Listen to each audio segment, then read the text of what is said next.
Hey, Tubi friends! Welcome to a new chapter of Old Man Brad. If you are new here, this is a podcast that I talk all things horror and all things Tubi. So I have a series called Tales from Tubi, where I talk horror movies that I watch on Tubi. And then other episodes, or other chapters as I call them, I will do movie reviews, talk to horror filmmakers, or recap Tubi watches for this past month. But thank you for giving me a listen, and for those returning, love having you back. This episode, it is the first Tuesday of the month, and this is where I do a recap episode. I recap my highlights and my lowlights for what I watched on Tubi this past month. It was 31 days of terror on Tubi that I did last month. I watched 31 films on Tubi for October, and I'm going to highlight and lowlight my top and bottom 5 for what I watched this past month. Before we dig into those, though, I just want to say, subscribe to the show, go over on your preferred podcatcher platform and drop a review for Old Man Brad. Let me know what you think of the show, whether it's on Apple Podcasts, Spotify, Good Pods. Just let me know what you think, and I much appreciate anyone who has. So let's dive into 31 Days of Terror on Tubi. They're coming for you, Barbara. Stop it! You're acting like a child. They're coming for you. Look, there comes one of them now.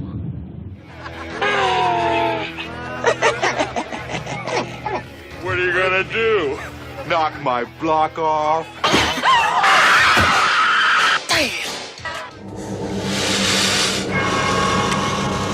We have such sights to show you. We're going to highlight and lowlight my top and my bottom 5. I always like to start at the bottom, and then we work our way up. So first up, the bottoms. These aren't necessarily movies that I hated or you shouldn't watch or anything like that. These are just mostly just films that just didn't work for me.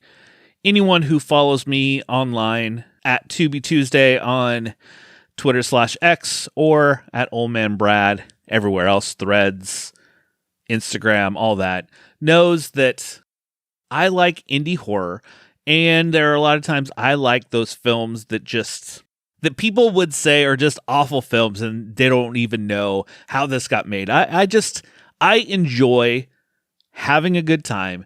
Give me pure entertainment. So these bottoms necessarily aren't the worst of the worst, but they just did not work for me watching this past month. First up on the list is called One Night in October from 2017. On a single night in October, 3 stories interweave as 3 different groups face unimaginable horror. Overall, this movie was just very dull. It felt like it just took a while to get going, and usually when you do that, especially something like this where you have multiple stories, you're going to lose me pretty quickly. And overall, it was okay. I wouldn't say it was an absolute terrible movie and you definitely shouldn't watch it. You know, there's going to be fans for this. It just fell flat for me and just didn't work. So that's why it landed on the lowlights for the month, and I can't recommend One Night in October. Next on the list is The Curse of Halloween Jack from 2019. Notorious cult, the Lords of Samhain resurrect long-dead serial killer Halloween Jack, and all hell breaks loose in the town of Dunwich. So this is the sequel to Legend of Halloween Jack. When I watched that one, I think I watched it last year for the same thing. That one didn't work for me. But you know what? I wanted to give the sequel a chance. And I watched this sequel because I found out Andrew Jones, the director, he passed away at the beginning of this year. He did both of these films. He did all of the Robert the Doll movies and many other indie horror films. So I didn't know that anything had happened. I was just like, oh, has the director of Robert the Doll done anything else? And I looked it up and found out that he passed away this year. And I was like, oh my gosh. So I was like, I'm going to watch another one of his movies.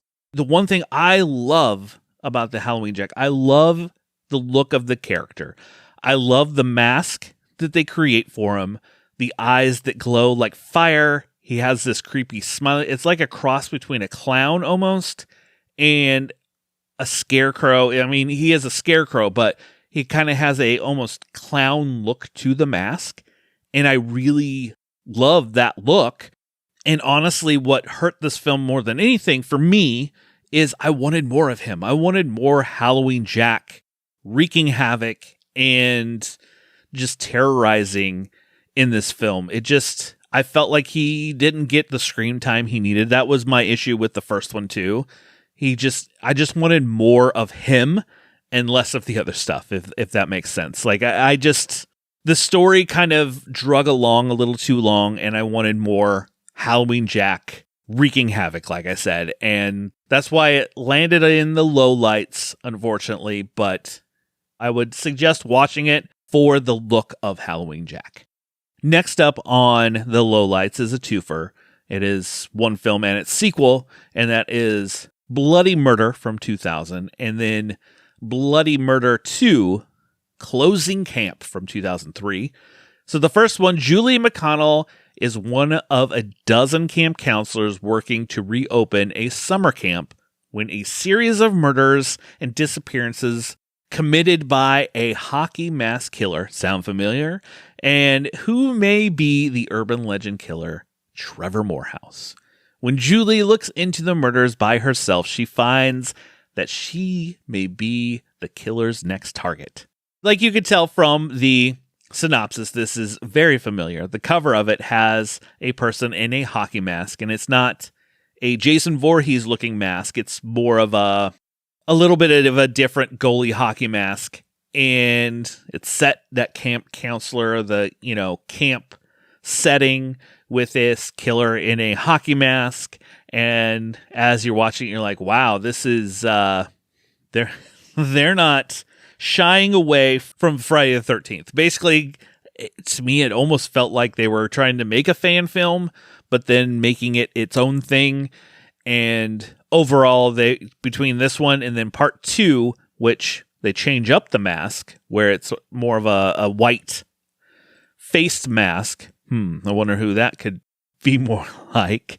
But just like Halloween Jack, just kind of drug along, and I wanted more kills, more mayhem, and both of these, Bloody Murder and Bloody Murder 2, just kind of, I found myself very bored with them. And as much as I didn't want to, I found myself comparing to Friday the 13th too much, and they just both fell flat, and I cannot recommend either of them, and that's why they landed in the lowlights for the month. So the final, number 5, lowlight pick, Hack-O-Lantern from 1988. After witnessing his father's ritualistic murder at the hands of his grandfather as a child, Tommy finds those closest to him targeted by a mysterious killer as his grandfather attempts to induct him into a cult. So, this movie was extremely laughable. Oh my gosh, there was so many things in this. This is definitely a movie you have to get a group of people together and watch and just laugh along with it. There are so many, I think they're unintentional funny moments in this film that it oh my gosh, I was watching this going, this is a real movie. This oh wow. It's full 80s. And it is just, I don't even know. It's not good. It's just so not good. Get some friends and have fun with this movie. Have a few drinks, because this would be one of those kind of party movies you put on just so people gather around it and you just say, what the hell is this? So that's why Hack-O-Lantern landed on the lowlights for the month. All right, let's flip it around. Let's do those highlights or the tops for the month of October that I watched on Tubi this past month. A few of these are movies that were rewatches. They're movies that I throw on my list and, rewatch from time to time. I think there were some that landed on this list. I didn't put them on the top list because I think I talked about them last year. So I didn't want to repeat myself and it be the same, like, oh, hey, you're just talking about the same movie from year to year over and over again. So we're not going to do that. First up, obviously, is Killer Clowns from Outer Space. This movie is an absolute blast. From 1988, aliens who look like clowns come from outer space and terrorize a small town. I love this movie so much. I don't want to say it's a yearly watch, but it definitely is a watch that I can put on from time to time. The Chiodo brothers, I love the look of the clowns they created, and it's just stupid. Such a dumb movie with, your cotton candy gun and the popcorn gun, but it's such a blast. It is so enjoyable. I love Killer Clowns from Outer Space, and I cannot recommend this movie enough because it is an absolute blast. Another rewatch on the list was Night of the Living Dead. This is a film that is in my top 5 horror movies of all time from 1968. A group of people try to survive an attack of bloodthirsty zombies while trapped in a rural Pennsylvania farmhouse. So this is a movie that really started off the whole zombie craze. You had Night of the Living Dead, and then Dawn of the Dead, Day of the Dead. He did Land of the Dead. Romero did so many zombie films, and there were knockoffs, and, his producing partner went off to Return of the Living Dead, Return of the Living Dead Part 2, Part 3, and so on. But this original film, I come back to pretty much yearly on this one. This one is a watch that makes it to my yearly watch list. This was a film that I saw when I was very young, flipping through, TV around Halloween time. And funny enough is I came across a PBS station and this movie came on late at night. As a young kid, I'd probably say about 12. But at that point, it kind of scared me. But I was like, what is this movie? I love this movie. And I mean, that beginning scene, they're coming for you, Barbara. This movie is so good. I love this movie so much. Night of the Living Dead, the original from 1968. The remake from 1990 is pretty good as well. That's why this landed on my highlights. And it's on one of, the list for top movies of all time. Another rewatch that has a film that is in my top 5 movies of all time, that is Hellraiser from 1987. An unfaithful wife encounters the zombie of her husband lover while the demonic Cenobites are pursuing him after he escaped their sadomasochistic underworld. So Hellraiser, I just say that and people know who Pinhead is. And obviously the first 4 are my favorite. After that, the sequels really go downhill from there. And Jason from Binge Movies and Paul from the Countdown podcast, no, they just did a watch through series. And I'm going to say, go listen to it. That's what made me rewatch Hellraiser, is listening to their going through the entire series from Hellraiser all the way to 2022's Hellraiser. And I was like, man, I need to go back and rewatch Hellraiser. It's been a few years, and it is also in my top 5 horror movies of all time. I love Pinhead. I think the idea of Pinhead, because the sequels really don't work with him the way he's just plugged in those movies. But this first one is such a great movie. It's so dark. It's so gothic. It's so dirty, and it's so good. I also watched Hellworld, which Part 2, it really does a lot of the same things. Not quite as good. And then we get to Hellraiser 3 eventually, which I did not watch this month. It's one of my favorites. My favorite sequel for sure. And they turn Pinhead kind of more into a demonic slasher, so to speak. Hell on Earth. Absolutely love Hellraiser 3 so much. It's just behind this original Hellraiser. But if you've never seen Hellraiser, go check out the original. At least the first 3 or 4. And then from there, you can kind of do what you will until the 2022 one. Hellraiser landed on the highlights for October. So the last 2 Just like in the bottoms, there was, a movie and a sequel. So the last two, same thing. They are 2 horror anthology films, /FM and then /FM2, a radio show by Count Slashula as /FM on a Halloween night. We'll be presenting and warning viewers about the creepy stories they are about to watch, involving death, blood, and some laughs. So both of these are anthology films that have the stories are interweaved with basically audio, like you're listening to a radio station talking about these movies, and it cuts to this short film. And the short films, the stories that it interweaves with are really solid.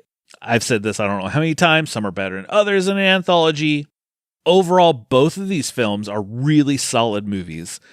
I think I like the first one a little bit more than the second one.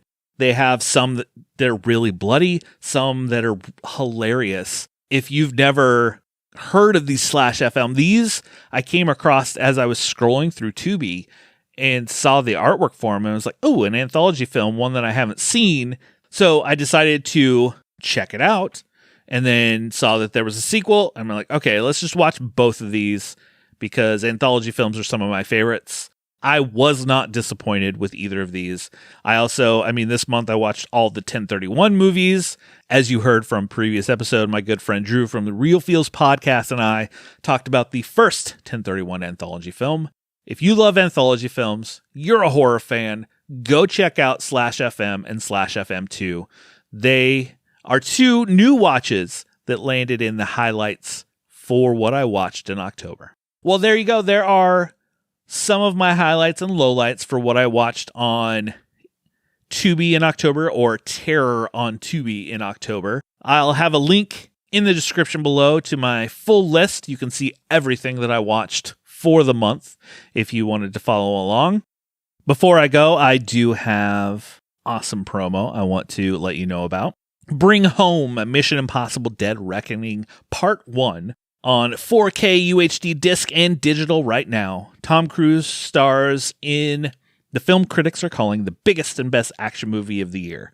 Buy Mission Impossible Dead Reckoning Part 1 on 4K disc and digital today and go behind the scenes with incredible bonus content. It's available from Paramount Pictures. I'm going to have some Blu-rays soon to give away for this. I also have, currently right now, anyone listening to the show, I have 1 digital code for Mission Impossible Dead Reckoning Part 1. If you're listening to this and you want it, all you have to do is find me over on Twitter /X under @TubiTuesday. Just tell me your favorite horror movie. And the first one to do this, I will shoot you over the code for the digital movie so you can watch it from home. So good luck to whoever's listening, whoever wants to see Mission Impossible Dead Reckoning Part 1. Just let me know. I have a digital code right now. I will soon have Blu-rays, but just keep it right here, Old Man Brad. More of that coming soon. All right, so that wraps up the Tubi Tuesday recap for October. I just want to, like I said at the beginning, just make sure you're subscribed to the show and drop me a review over, Spotify, Apple Podcasts, Good Pods, wherever you listen to your podcasts that allow you to leave reviews. Just let me know what you think of the show. Listen for it this Friday. I have an interview coming your way, another interview, but I will be talking to the writer and director of When the Trash Man Knocks, Christopher Wesley Moore. Next week, I will have a review for Onyx the Fortuitous and the Talisman of Souls, plus a whole lot more coming. There will be a new Tales from Tubi coming as well. But just keep it right here at Old Man Brad, and you won't miss any of these great episodes that I have in the works. Until next time, snuggle up in that blanket, turn off the lights, because it's okay to be scared. We'll talk to you later, everybody.